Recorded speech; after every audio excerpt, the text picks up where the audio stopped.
오늘 창세기 16장에 나오는 아브라함 부부의 모습이 바로 그런 모습입니다.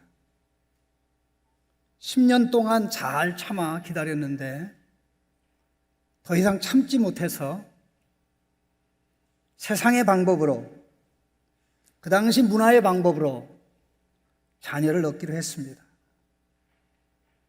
그 결과 신앙의 내리막길이 시작되고, 특별히 원래 그들이 의도했던 대로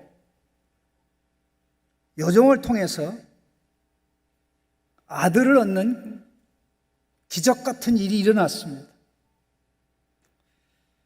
아마 아들이 태어나지 않았다면 딸만 낳고, 아니면 사레의 학대를 견디지 못하고 도망간 하갈이 더 이상 돌아오지 않았더라면 참 우리가 잘못됐구나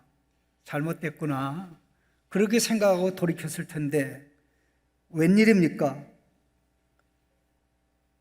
인류 역사상 처음으로 여호와 하나님의 특별한 천사가 나타나서 너 여주인에게로 돌아가라, 그리고 순종해라. 너 임신한 아이 딸이 아니고 아들이야. 그리고 그 아이의 이름이 이스마엘이라고 불러. 왜냐하면 내가 너의 고통을 들었거든. 내가 내 씨를 크게 번성하게 할 거야. 이런 모든 일련의 사건들은 아브라함 부부로 하여금 자기들이 선택한 그 길이, 자기들이 결정한 그것이 하나님의 인침의 도장을, 승인의 도장을 받았다고 확신하도록 만들었던 것입니다. 과연 하나님께서 그들에게 그 방법이 옳았음을 보여주셨을까요? 착각이었습니다. 모든 사건을 제 눈의 안경이라고 제멋대로 해석한 결과였습니다. 그 결과 착각의 세월이 시작되고 진행돼서 무려 13년. 아이를 낳았을 때에 86세였던 아브라함이 99세에 비로소 17장 1절에 여호와 하나님의 음성을 듣습니다. 13년이라는 세월은 착각의 기간이요, 그 기간은 동시에 하나님이 침묵하신 기간이었습니다. 어쩌면 13년의 인생이 15절, 16절, 그 다음에 17장 1절 사이에 다 들어가 있습니다. 하나님이 인정할 만한 삶의 내용이 하나도 없습니다. 믿음이 없는 아브라함의 삶이 아니고 믿음으로 의롭다함 받은 아브라함이 이렇게 살아갈 수도 있었다는 것, 우리는 그 사실을 무시하면 안 될 것입니다. 과연 아브라함의 부부가 생각했던 대로 하갈이 낳은 그 아들이 하나님이 주신 상속자였을까요? 상속자 아니었습니다. 자, 몇 가지 내용을 한번 살펴보십시다. 10절 말씀에 여호와의 사자가 또 그에게 이르되 내가 네 씨를 크게 번성하여 그 수가 많아 셀 수 없게 하리라. 이 말씀을 언뜻 들으면 하나님이 이미 아브라함에게 여러 차례 말씀하신 내용하고 똑같습니다. 내 씨를 하늘의 별과 같이 땅의 모래와 같이 많게 하리라. 숫자가 너무 많아서 계산을 못해. 하나님이 내 씨가 그렇게 될 것이라고 말씀했죠. 그런데 이 말씀은 하나님이 아브라함에게 하시는 말씀이 아니고요, 사레에게 하는 말씀이 아니고요, 하갈에게 하는 말씀입니다. 하갈에게 하는 말씀입니다. 내 씨는 하갈의 씨입니다. 똑같은 문장이지만 아브라함에게 말했을 때는 아브라함의 씨지만 이 여인에게 말했을 때는, 여종에게 얘기했을 때는 여종의 씨입니다. 여종의 자식이에요. 결코 하나님께서 약속한 상속자가 아닌 것이죠. 두 번째, 태어날 아이의 이름이 무엇입니까? 이스마엘. 이시마엘. 들으셨다? 하나님께서. 기본적으로는 그런 뜻입니다. 그런데 하나님께서 이 이름을 주시는 이유가 나오는데 11절에 이는 여호와께서 내 고통을 들으셨습니다. 이는 여호와께서 내 고통을 들으셨습니다. 여기서 내 고통은 애를 낳지 못하는 사레의 고통입니까? 아닙니다. 애를 낳지 못하는 아브라함 부부의 고통입니까? 아닙니다.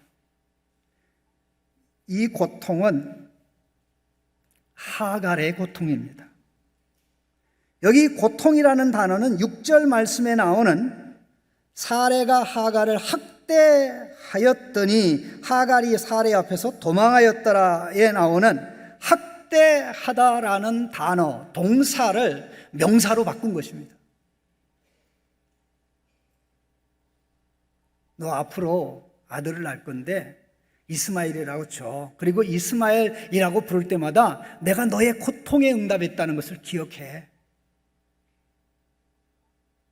하갈로 하여금 감격하게 만들었죠. 그래서 그 장소를 기념비적인 장소로 이름을 불렀습니다. 돌아보시는 살아계신 분의 우물,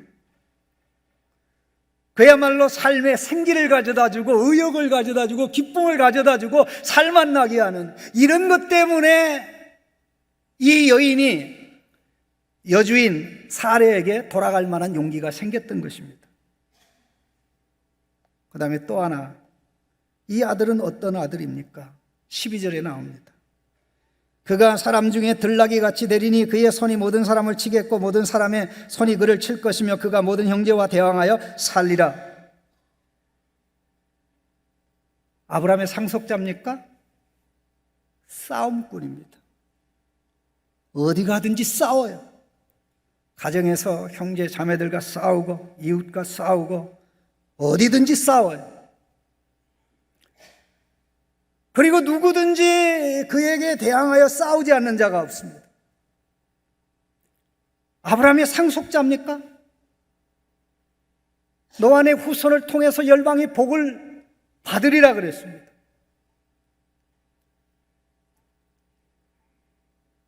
이렇게 겹겹이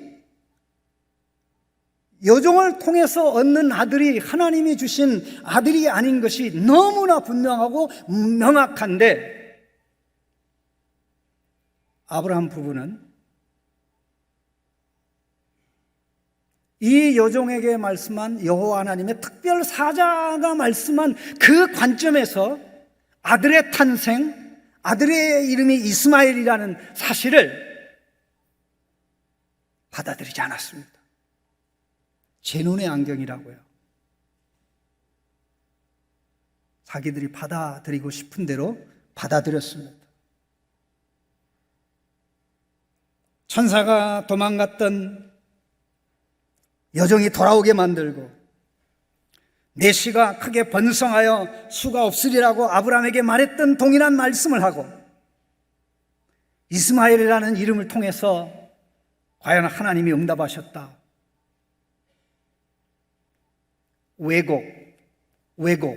왜곡이 그들로 하여금 착각에 빠지도록 만들었던 것입니다. 15절 말씀에 하갈이 아브라함의 아들을 낳으매라고 되어 있습니다. 여기 아브라함의 아들을 낳으매라고 되어 있지만 원문에는 아브라함을 위하여 아들을 낳으매, 아브라함이 하갈이 낳은 자기의 아들을 이름하여 이스마엘이라 하였더라. 하나님의 뜻입니까? 세상 방식입니다. 세상의 규정을 따라서 이렇게 됐던 것입니다. 바로 이것이 아브라함과 사레의 착각의 세월이 하루 이틀 사흘 한 달 두 달이 아니고 1년 2년이 아니고 13년이라는 세월까지 이어지게 되었던 것입니다. 바로 그 기간은 하나님으로 하여금 침묵할 수밖에 없는, 아브라함아,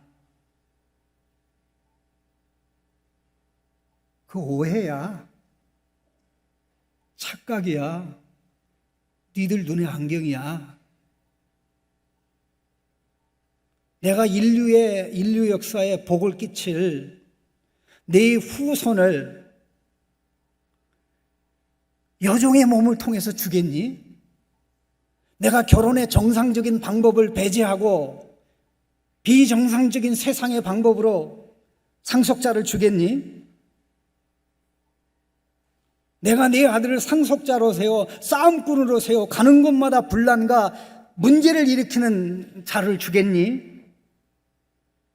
라고 했지만 수없이 많은 물증, 수없이 많은 증거, 객관적 사실에도 불구하고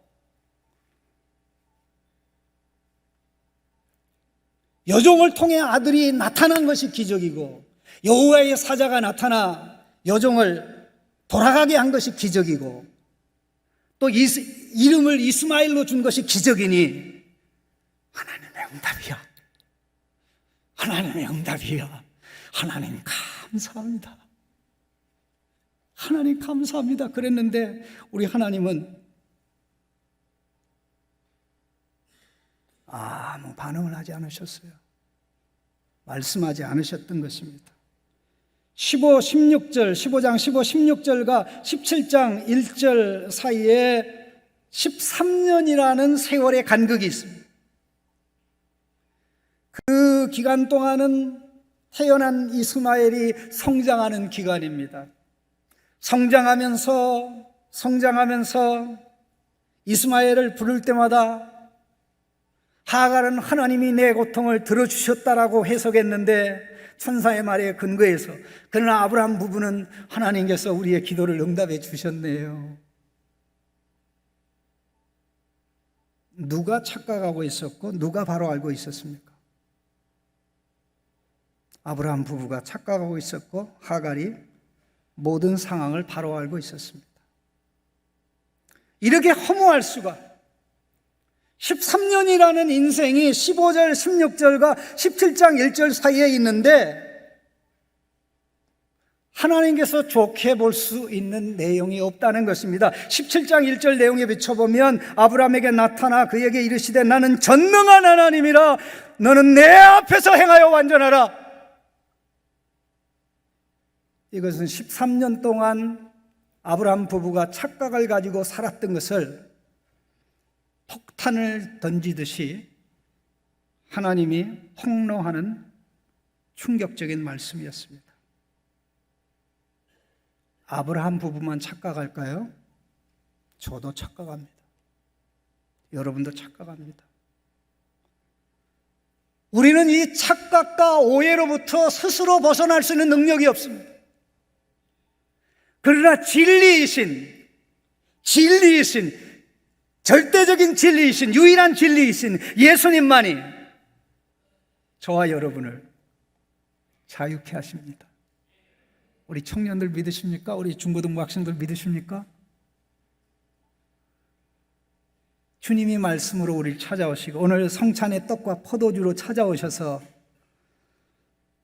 네가 착각하면 힘들어.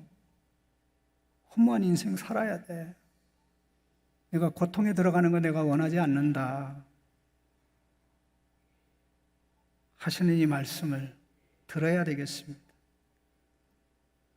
내 마음대로 사건을 해석하고 내 마음대로 사건을 내가 원하는 쪽으로 유리하기 위해서 취합하고 이렇게 나가면 나는 옳다고 하지만 하나님은 내 욕심이, 내 생각이, 너의 편견이 너로 하여금 자료를 잘못 종합하게 만드는 거야 라고 아무리 말해도 우리는 깨달을 수가 없습니다. 그래서 진리이신 예수님, 잘못된 길에서 돌이켜 바른 길 가도록 인도하는 예수 그리스도가 필요한 것입니다.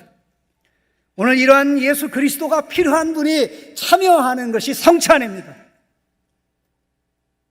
오해와 착각에서 떠나기 위해서 진리 예수님이 필요하고, 깨달음과 분별력을 가지고 하나님이 주신 생명을 누리는 삶을 살기 위해서 예수님이 필요한 것입니다. 오늘 성찬에 참여하는 가운데 하나님, 혹시라도 내가 깨닫지 못하는 것이 있다면, 오랜 세월 동안 아내에 대해서, 남편에 대해서, 자식에 대해서, 아니면 이웃에 대해서 혹시 잘못 아는 것이 있을 수도 있는데, 하나님 이것이 무너지게 하여 주옵소서, 바뀔 수 있도록 하여 주옵소서 하는 이러한 겸허함이 성찬에 참여하는 저와 여러분 모두에게 필요한 줄로 믿습니다. 하나님, 믿음으로 의롭다함 받은 아브라함도 이렇게 오랫동안 착각과 오해에 사로잡혀 허망한 기쁨을 가지고 이스마엘을 대할 때마다 하나님이 주신 응답이야 라고 살았던 것을 기억합니다. 우리는 그 이상 그렇게 살 수 있음을 고백합니다. 오늘 말씀으로 임하시고 성찬의 떡과 포도주로 임하셔서 우리를 오해에서 건져주시고 착각에서 건져주시고 오해와 착각으로 인한 고통과 아픔으로부터 우리를 자유케 하여 주시옵소서. 진리를 알지니 진리가 너희를 자유케 하리라. 우리는 진리를 거슬려 아무것도 할 수 없다고 하여 싸우니 그 은혜를 성찬을 통해서 누릴 수 있도록 인도하여 주옵소서. 예수 그리스도의 이름으로 기도하옵나이다.